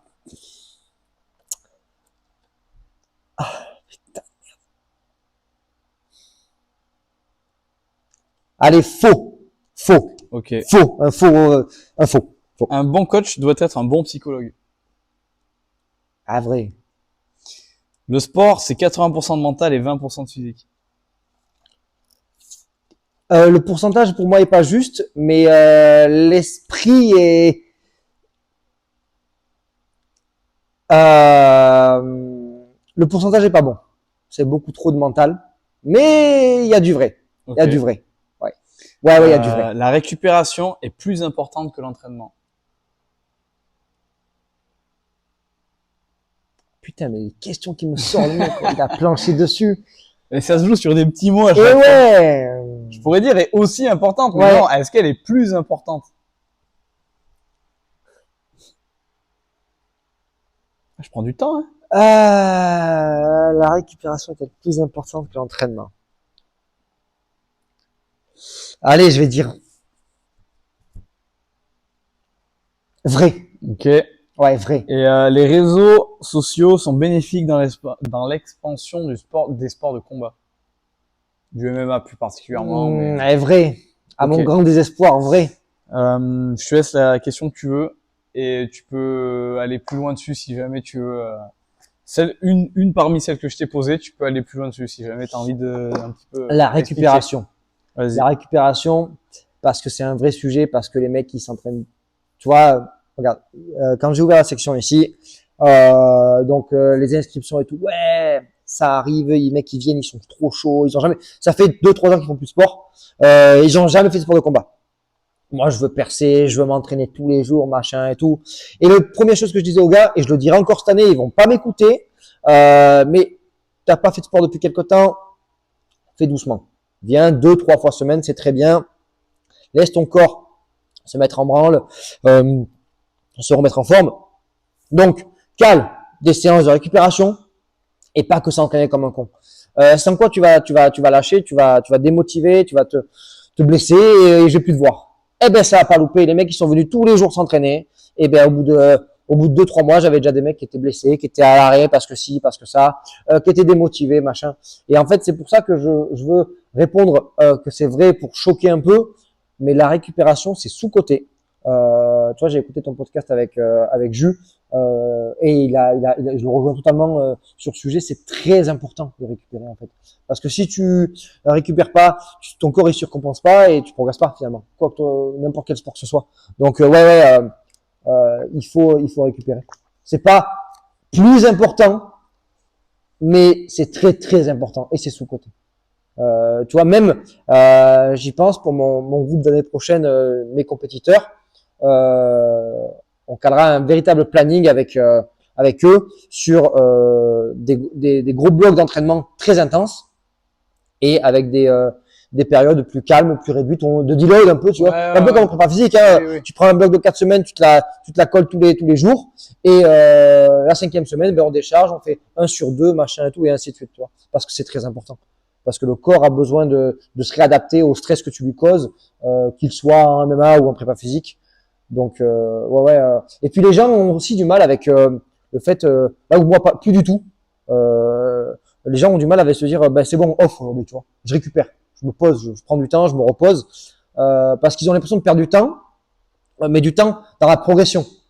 Alors qu'en réalité, tu perds pas de temps à récupérer, tu progresses encore plus, tu vois. Et quand j'entends, et ça c'est mon petit clin d'œil pour toi, mais des mecs qui peuvent avoir peur de perdre toute leur performance de force en faisant 3 jours off, ben non, bien au contraire, tu vas laisser à ton corps le temps de se remettre, t'es pas désentraîné et tu pourras réattaquer et performer. Donc ouais, non, c'est pour ça que j'ai voulu répondre pour choquer un petit peu entre guillemets. Mais la récupération, c'est pas plus important, mais c'est quasiment aussi, enfin, c'est même aussi important que l'entraînement. Très bien. Il faut récupérer. Très bien. On en reparlera prochainement ouais. encore sur Yes. le prochain épisode de la semaine pro là. Top. Mais c'est sûr parce que en fait c'est un truc on pourrait en parler peut-être à tout le temps, mais en fait on n'est jamais, tu vois, c'est Ah oui, trop de choses à dire sur ça, tu vois. Il y a exactement. il y aura un autre thème, mais je pense qu'on va forcément en dériver dessus. Mais c'est sûr. Mais tu vois, il y a pas mal de mecs qui s'inspirent des réseaux et qui voient leur athlète préféré, n'importe quel sport. Ils ont l'impression qu'ils s'entraînent tous les jours à balle. Bah, déjà, les posts, ils sont préparés des jours avant sur des séances qui ont été faites. Sûr. Tu vois, et du coup, c'est biaisé. Non, un athlète intelligent, même sa semaine, il y a des jours qui sont plus tranquilles, tu vois. C'est pas tous les jours à balle. Tu peux pas, c'est impossible. Non, tu peux pas. Même si tu as un schéma de récupération idéal avec un kiné, machin, truc, tu peux pas être tous les jours à fond, sinon tu vas te péter. C'est obligé. Le corps, il a quand même un peu de limites. Donc, non, la récup est importante. Ouais. Très bien. On passe sur le dernier thème. Yes. Je l'ai appelé l'importance de la famille. On va voir, t'inquiète, on n'ira pas dans les mais détails de la famille, mais quand bien même, il n'y a pas de. La question que je te pose là-dessus, la première, c'est quel rôle joue la famille dans l'équilibre pro-perso pour toi? Eh ben, c'est le plus important, tu vois. Enfin, tout du moins, depuis quelques années, moi, avec les différents métiers que j'ai pu faire et que maintenant je fais, ce que je veux, c'est quand même pouvoir passer un maximum de temps avec eux. Il est clair, et ma femme, quand elle va écouter, va m'envoyer chier, mais c'est sûr que moi, avec les coachings tous les soirs, je suis à la salle, je rentre à la maison, c'est 20h30, 20h45, 21h presque. Donc le soir, je suis pas avec eux. Mais par contre, les week-ends, je suis avec eux un maximum. En fait, de toute manière, quand je travaille pas, c'est 95% du temps pour ma famille, tu vois. Comme ma famille, j'inclus mes 2 petits garçons et ma femme. Donc c'est très important. Je ne mettrai plus, j'ai jamais trop fait, mais je ne mettrai pas ma famille après le travail, tu vois. Demain, j'arrive à faire mon salaire, j'arrive à gagner ma vie décemment. J'arrive à gagner ma vie de manière à payer les besoins de ma famille. J'irai pas plus haut. Oui. Je ferai. Tu vois, il y a des gens et je respecte qui en veulent toujours plus. Moi, je veux pas ça. Moi, je veux subvenir aux besoins de ma famille et terminer. Moi, je veux qu'on puisse manger à notre faim. Je veux qu'on puisse partir en vacances quand on le souhaite. Donc, je ferai le travail qu'il faut pour y arriver. Je mettrai l'intensité dans mon travail qu'il faut pour y arriver, mais je la mettrai pas de côté. C'est trop important, sûr. Tu vois. Enfin, parce qu'à la fin, notamment mes enfants, c'est la seule chose que je vais leur laisser, c'est le temps passé ensemble, tu vois. Et le temps perdu, tu le rattrapes difficilement. Donc c'est vrai qu'il faut. Moi, je connais des papas, des pères de famille, qui bossent beaucoup, tu vois. Ils passent pas de temps avec leurs gamins. Enfin, ouais, dur. Et tant pis s'ils m'écoutent, mais il y a des trucs, pour moi, c'est dur, c'est difficile. Enfin, que moi, en tant que père de famille, je pourrais pas le faire. C'est l'héritage, tu vois. Enfin, si t'as fait des gamins, c'est pour passer du temps avec. Oui. Et les aider à grandir. T'as une femme, ben c'est pour la chérir, c'est passer du temps avec à mort, tu vois. Si parce que tu veux faire des gros sous et tu fais que bosser, ben génial, mais tu vas crever avec tes gros sous et terminer, tu n'auras rien vécu. Non, pour moi, c'est primordial. T'arrives à couper quand tu rentres, même si tu rentres tard, souvent dès que tu rentres, je pense à autre chose. Enfin, c'est bon, le travail on met de côté. Ça, c'est dur. J'y arrive, mais la difficulté, c'est que mon téléphone, j'en ai un seul et il fait tout. Il fait le perso et le pro. Ouais. Et des fois, parce que le métier de coach, c'est un métier du quotidien et quasiment de H24, bien tu vois. Sûr. Enfin, moi, en tout cas, c'est comme ça que je le vois. C'est difficile. C'est difficile. Alors, je pense pas au boulot quand je suis à la maison, mais si je reçois un message d'un de mes adhérents ou un de mes athlètes, avec une question, j'ai tendance à répondre et à. Oui. Et madame, ça lui casse les pieds à juste titre, tu vois. Après, en général, à 20h, quand je suis, mettons le samedi, tu vois, j'ai des athlètes qui s'entraînent le samedi en fin de journée. S'ils m'envoient un message à 20h pour qu'il m'appelle à 20h, je réponds pas. Parce que c'est samedi soir, tu vois. Faut pas déconner. Mais tu vois, j'ai un exemple concret. Dimanche, j'ai des amis, un petit repas et tout entre amis. Je reçois un appel d'un numéro que je connais pas sur mon téléphone. Putain, je réponds, c'était pour une inscription ici, tu vois. Je dis, non, écoutez, là, on est dimanche, le bureau, il est fermé, il y a pas de, on se rappelle dans la semaine, tu vois. Et quand elle a, alors, j'ai dit, mais j'ai eu peur, quand j'ai vu le numéro que je connaissais pas, j'ai eu peur, je me dis, oh, il y a un problème dans la famille ou quoi, tu vois. Donc, c'est pour ça que j'ai répondu. Mais si, j'avais vu, enfin, s'il y avait moyen de voir qu'un appel, c'est pour le boulot sur mon téléphone, j'aurais pas répondu, tu vois. Donc, ouais, non, en général, j'arrive à couper quand même. J'arrive à Ouais, t'arrives couper, quand même à faire un peu ouais, la part des le choses. stop. Ouais, très bien. Ouais, ouais, C'est dur dans notre métier, comme tu c'est dis. pas évident, pas évident, hein. Surtout quand on est, comme dans le Euh, monde amateur, t'as un téléphone qui fait tout. grave. On peut pas couper nos mails, dire Non, bon, ben je suis en vacances, c'est fini. c'est Non, clair. tu peux pas C'est faire clair, tu ça, peux pas. c'est impossible. C'est absolument. Est-ce que la famille influence ta personne ou c'est plutôt l'inverse? Ou c'est plutôt toi qui cherches à, enfin, quand je dis influencer, c'est Oui, pas un bien sûr. mauvais terme, hein, Non, bien sûr. mais tu vois Il ce y que a je veux dire? un peu des deux, tu vois. Ma femme m'a fait grandir. Putain, je fais vraiment un col vert. Hein. Mais ma femme m'a fait grandir C'est bien un sur peu pas de mal temps de en points, temps. absolument. Je le reconnais. Elle m'a fait beaucoup de bien. Elle m'a fait beaucoup de bien en tant qu'homme et en tant que père de famille. Euh, et à contrario, si j'avais pas mon quotidien de sportif et de coach, je serais pas aussi bon à la maison, tu vois. C'est un peu 50-50. Hum, pareil, mes petits garçons, on les a éduqués dans l'amour et dans la tendresse et au sein d'un foyer le plus sain possible, ce qui est important. Et ça m'influe aussi sur mon quotidien, tu vois, à me dire, tu sais, il y a un peu ce truc des fois de me dire, putain, mais si elle me voyait ou si les garçons me voyaient faire ça, est-ce qu'ils seraient fiers de moi ou pas? Mm. Et du coup, je me dis, ah, ok, ben non, tu vois. Non, je le fais pas parce qu'ils seraient pas fiers de moi. Ok. Oui, coupure. Petite, Yes, petite notif. ça C'est arrive, bon, je suis en mode avion. c'est pas grave. La prochaine question, c'était est-ce que tu impliques ta famille un petit peu dans ton milieu pro, dans le sens dans un peu dans ce genre dans le sport de combat? Est-ce que des fois tu les fais venir ou pas? Ou est-ce que tu es complètement côté famille, côté perso Mes garçons, ben indirectement, tu sais, une vie tu le verras quand tu seras papa, je te le souhaite si tu en as envie, mais une vie de coach où tu coaches comme ça le soir, l'école, le machin, ben ouais, en début d'année, en début de saison, ils passaient des fois 2-3 heures à la salle parce que pas de solution pour les faire garder après l'école, donc c'est moi qui les récupérais, je venais donner mes entraînements, donc ils passaient 2-3 heures à la salle. Donc ouais, indirectement, il arrive que les garçons soient à mes côtés quand je coach. Mais autrement, non, j'essaye un maximum, tout du moins ma femme, de la laisser en dehors de tout ça, pour qu'elle ait quand même, parce que tu vois, elle a un métier, qu'elle est Oui, oui. infirmière, donc qu'elle soit à l'esprit libre à la maison. Euh, mais, euh, mais non, les garçons vont des fois être à mes côtés quand je coach, mais en soi, c'est pas mal, dans le sens où ils voient mon quotidien, ils voient la discipline, tu vois, le grand qui fait des sports de combat déjà, il fait de la boxe. Mhm. Alors pas avec moi, je veux pas. Je veux qu'il garde son petit club où il s'entraîne, c'est très bien. Il vient de temps en temps à mes cours de MMA enfant, et ça avec plaisir. Mais je le pousse pas au cul. Il vient quand il veut venir.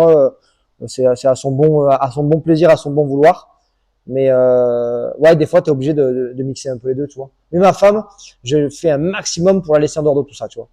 Bah déjà parce que c'est pas forcément son milieu et que j'ai pas envie qu'elle se prenne la tête avec ça, tu vois. Elle a déjà suffisamment à gérer avec son boulot et on a beau dire ce qu'on veut, même si j'essaie d'en faire un maximum à la maison, sa charge mentale pour la maison, tu vois. Euh, mais euh, mais ouais, elle, je la laisse tranquille avec ça. Ok. Et si tu devais transmettre tes valeurs à tes enfants Ouais. à travers ton travail, ce serait lesquelles? La résilience, le sacrifice de soi, pour soi et pour les autres. Parce que pour la perf, il faut y laisser des plumes pour soi. Donc pour devenir fort dans quelque chose, il faut sacrifier soi-même. Mais aussi, il faut des fois, pardon, il faut aussi savoir se sacrifier pour les autres. Tu vois, normalement, les sports de combat, quand tu as un mec qui prépare un combat, ben, tu vas passer au charbon, tu vois, tu vas y aller, tu vas prendre des coups dans la gueule pour qu'il puisse s'entraîner, pour qu'il puisse mieux progresser. Donc ça serait la discipline, la résilience, le sacrifice pour soi et pour les autres, et la passion, c'est de mettre du cœur dans ce que tu fais. Quoi que tu fasses, mets du cœur. Moi, j'ai beaucoup de mal avec des petits jeunes qui font tous les sports du monde et qui font rien à fond, tu vois. Alors que si demain tu t'investis dans ta pratique sportive, quelle qu'elle soit, encore une fois, attention, hein, je suis pas pro sport de combat, quoique, mais du moment que tu fais un sport, fais-le à fond. Quand tu fais un truc, fais-le à fond.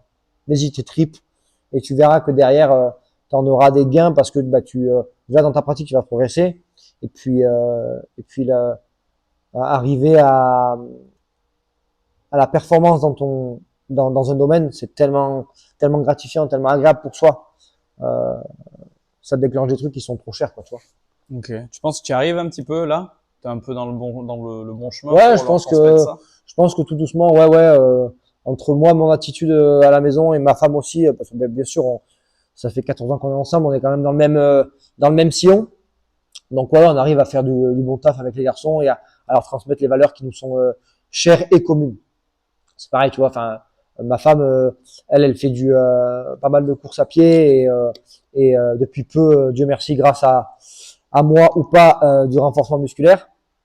Mais résilience, abnégation, discipline, c'est ce qu'elle fait à son quotidien. Tu vois, elle est infirmière, elle fait des journées de 12 heures. Donc, on a ces valeurs communes à donner à nos enfants et on veut les donner, tu vois. Donc, c'est vrai que, ouais, non, je pense qu'on est, quand même dans la bonne voie. Ok. Et là, ça me fait penser, imaginons, ton plus grand qui fait de la boxe te Ouais. dit dans, je sais pas, il a quel âge? Et là, il a 8. 8. Il va avoir 8. Dans 4-5 ans, il dit, écoute, papa, j'ai envie de devenir un combattant pro, enfin pro, j'ai envie de vivre de ça, d'être un vrai combat, enfin d'être, voilà, que ce soit mon métier. Tu réponds quoi? Je me suis toujours demandé Let's go. ce genre de choses. Let's go. Faisons-le. Faisons-le. Avec moi ou avec un autre entraîneur, parce que c'est difficile de coacher son propre, quelqu'un de sa famille très proche. Moi, j'ai eu des ratés avec mon petit frère à l'époque du karaté où je le drivais un petit peu. Ça a marché un temps et puis j'ai fini par le dégoûter des sports de combat, à mon grand désespoir, parce que je pense qu'il aurait pu faire des trucs bien et que d'une certaine manière, ça a peut-être même impacté négativement notre relation aujourd'hui. Mais je lui dirais let's go et avec moi ou avec un autre. Peut-être même je le dirigerai vers un autre coach, tu vois, pour qu'il ait quand même. Je serai toujours pas loin. Je le pousserai au cul s'il en a envie. Mais comme si demain il me dit, bon à part le foot, mais si demain il me dit je veux être pro dans n'importe quel sport, je vais pousser au cul, tu vois. Ok, let's go, faisons-le, mais faisons-le à fond. On fait pas semblant, tu vois. Donc ouais, non, t'as des mecs qui vont te dire non, je veux le protéger parce que c'est un milieu difficile. Et c'est vrai, c'est un milieu qui est difficile. Mais quand tu fais ta balance à la fin, si tu fais les choses pas trop mal, tu vois, moi à mon petit niveau professionnel, ma carrière elle est bientôt finie de combattant pro. Il me reste encore quelques combats à faire, mais voilà, j'ai encore un peu d'énergie. Mais à la fin, tu fais le bilan, waouh, ce que tu as vécu, tu vois. Et ce que tu vas laisser aux autres de tes expériences en combat. Enfin, moi, tu vois, j'ai vécu tous mes combats, j'ai des trucs à raconter, des trucs qui sont ouf, et que je rigole encore, que j'en ai encore les frissons parce que c'était trop bien, tu vois. Et si j'avais pas fait ça, ben, je l'aurais jamais eu, ça, tu vois. Donc, c'est pour ça que oui, si demain il me dit qu'il veut être combattant pro, let's go, on y va. Comme s'il voulait être volleyeur pro, pro en basket, peu importe. Mais ouais, mais on le fait à fond. Et on fait pas semblant. Ok. Et on le fait correctement. Ça marche. Grave. Écoute, j'ai plus de questions. Par contre, il y a un truc que je voulais revenir avec toi. Là, Ouais. c'est pour vraiment pour ta communauté sport combat. Yes. J'ai vu une image ce week-end qui m'a plu de ouf. Enfin, qui m'a plu, justement, que j'ai trouvé folle. T'as vu le combat Holloway-Poirier? Bien sûr, absolument. T'en penses quoi de la fin, là, des 10 dernières secondes, là? Ah ben C'est c'est énorme, génial, hein. c'est génial. Alors Holloway l'a et déjà là, fait. il tabasse pendant 10 Mais, secondes. J'ai fait, mais ouais, lui, c'est- en plus, ben, il ça, a déjà tu- fait. Il avait Oui, tombé un mec, il avait là. tombé Gadji. Pareil, dernière seconde du fight. Donc il reste 10 secondes au chrono. Comme on le dit très bien en ce moment, c'est un peu le terme à la mode. Il le convoque au centre de la cage pour un échange de bagarre et il couche à 4,59 Ah, c'est du ça, ouais. cinquième round. C'est énorme. Et là, il refait pareil. Et ça, tu vois, bon moi j'aimais déjà beaucoup Holloway et Poirier aussi, mais Holloway beaucoup plus. Et ça, pour moi, ça c'est un combattant, tu vois. Parce qu'il peut se faire finir. Mais c'est ce que je Tu disais vois, avec un pote. J'ai mis en fait, t'as- un jour, il va se faire, c'est lui qui va tomber. C'est ouf, il gagne le fight, il a pas besoin de ça, il va prendre le risque de le faire. Bon, Dieu merci pour lui, il le cartonne et Ouais, il au a point bougé. que Poirier accroche Ouais, parce qu'il veut pas Il de, a bougé Poirier, quand il veut même. pas de cette fumée, tu vois. Mais ça c'est un guerrier, ça c'est un vrai combattant, tu vois. Ah, c'est les mecs du Pacifique, c'est un mec d'Hawaï. ils sont trop chauds ces types-là. Putain, j'ai Et vu ça, ça. je kiffe. Et surtout Ouais, c'est qu'en plus, incroyable. il a les couilles de le faire contre Poirier. Que Poirier, Ah ouais, c'est quand même un bon toi, combattant. Tu bien vois, sûr, il bah sait se oui. battre. Hein. Et je me dis, mais un jour, Mais le jour où il tombe sur meilleur, au moins, il aurait eu le courage de le ouais, faire, ouais. tu vois. Mais Et puis, putain, wow. il marque les esprits, tu vois. Bah oui, Tu vois, bah moi qui connais pas trop, ouais, bien moi sûr. ça m'a marqué, tu vois. Je vois le mec, C'est- il lui dit viens là et il s'en va, tu vois. Je ouais. dis, oh, putain. Tu vois, c'est un mec qui sera, je pense qu'il sera malheureusement jamais champion. Enfin, il a été champion une fois à 70 kilos, je crois, un temps, mais il sera plus jamais. Mais on se rappellera de lui par ses performances. Toutes ses performances sont extraordinaires. Enfin, moi, j'ai des rêves de ces combats qu'il a pu faire. Ça fait très longtemps qu'il est à l'UFC. On va se rappeler de lui en tant que combattant légendaire, parce qu'il nous aura livré des combats de légende, tu vois. Des trucs comme ça. Enfin, qui fait ça? Énorme. T'as pas besoin, tu gagnes ton fight, qui va se jeter corps et âme dans la bataille à 10 secondes de la fin, alors que t'as gagné. Et tu peux te faire coucher parce que c'est Poirier en face. Il ferait ça avec le coacheur du coin. Oh, ça vaut rien. Mais là, il fait ça avec l'élite mondiale, tu vois. C'est risqué. Tu te fais allonger, tu finis en croix, tu baves. Non. Ouais, quand j'ai vu ça, Ça, c'est je me suis dit putain, il faut que j'y en parle. Ah ouais, c'est Parce qu'en plus, tu vas incroyable. avoir ta communauté sport combat qui va regarder. Je me suis Eh dit, ben oui. il faut qu'on parle de ça, là. C'est très cher, très riche en. Ça, c'est un homme avec un grand H, tu vois. C'est Ouais, il a franchement, il a du courage. Quoi. Ouais. Et puis tu vois que c'est un mec qui aime ce qu'il fait. Il aime pas, c'est pas aimer la bagarre. Le mot bagarre, c'est pas forcément le bon mot, tu vois. Il aime le combat. Il aime ce qui se passe. Tu vois, c'est ce que je te disais tout à l'heure. Tu me dis, c'est quoi que pour toi tu préfères quand tu vas combattre et tout machin. Ah ben c'est ce qui se passe dans la cage. Tu vois, faire ça, j'ai jamais eu à le faire, tu vois. J'ai jamais eu l'idée de le faire. Ça n'existait pas. Mais ce qui se passe dans ces secondes-là, c'est, tu mets tout, tu vois, c'est la guerre. Il peut te coucher, tu peux le coucher, mais à la fin, comment ça se passe? Accolade, bien joué mon pote, et puis voilà, rideau, il y a plus rien, c'est fini, le combat est fini, je gagne, je perds, mais par contre, les 10 secondes qu'on a livrées, c'était intense, tu vois. Ouais, je comprends. Tu mélanges ta sueur, ton sang, tu fais tapis, tu fais all-in, tu vois. Tu te livres au public finalement, tu vois. Si tu te fais éteindre, toi, tu prends un crochet des enfers, tu ronfles, tu fais la sieste un quart d'heure sur le ring ou la cage. Ah, c'est pas ouf. Mais ils le font et mais il a fait quand même. C'est cool et ouf. Ouais, Est-ce que tu aurais un dernier mot à dire peut-être à ta commu, à tes adhérents, à des gens qui te connaissent Déjà, je vais te remercier encore une fois pour cette invitation. C'est un grand plaisir. Écoute, plaisir partagé. C'est bien normal. T'es un petit jeune, si je puis dire, que j'aime beaucoup, que j'apprécie beaucoup. En plus, t'es un bon gars parce que t'as le même prénom que mon fils, que le grand. Ouais, tu vois. Donc, Bien choisi. non, t'as des belles valeurs. Ta façon de voir ce qu'on fait ensemble depuis peu, c'est une belle chose. Donc, je te remercie et je te félicite de ça. Et après, si j'avais un mot à donner à ma petite commu actuelle, qu'elle soit sportive ou non. Alors pour les non sportifs, mettez-vous au sport, bordel de merde. Et pour les gens de manière générale, c'est mettez du cœur dans ce que vous faites.